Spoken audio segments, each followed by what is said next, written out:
In this video, I'll be showing you step by step how to use a TastyFX demo account. It's super easy to do. So the first thing you need to do is open up your favorite browser and go over to tastyfx.com on the search bar. From here, you should be doing something like this.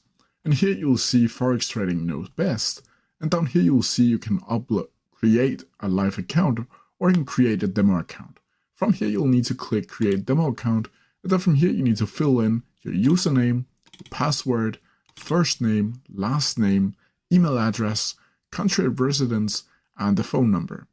You'll also be asked if you'd like to receive any TastyFX information on your email by clicking either yes or no. And here you can see try our demo. You'll agree to the terms of privacy notice, and you can learn that if you click on privacy notice right here. From here you can click try our demo. Once you've done that, it should be looking something like this. As you can see here, I have logged into my account. It will also ask for identification, but you don't need that when you are trading on a demo account. From here, you'll see up here in the menu, you'll see demo account. And if you click on that, you won't see anything that is remotely interesting as of right now.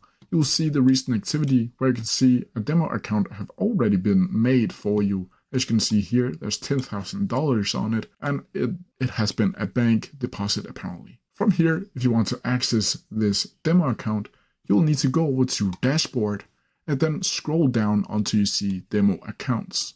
From here, you can see you can open platform, or you can add more virtual funds. You can also see here the profit loss if you want to do that.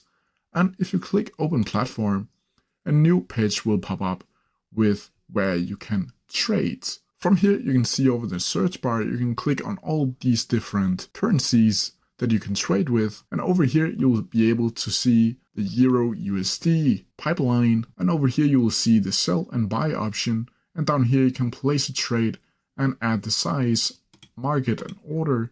You can add the stop loss and take profits. From here you'll see place trade, and then from there you will have bought and sold your currency. That's how you do it. If you have any questions about it, please leave them down in the comment section below, and I'll try my best to answer them as quickly as possible. See ya!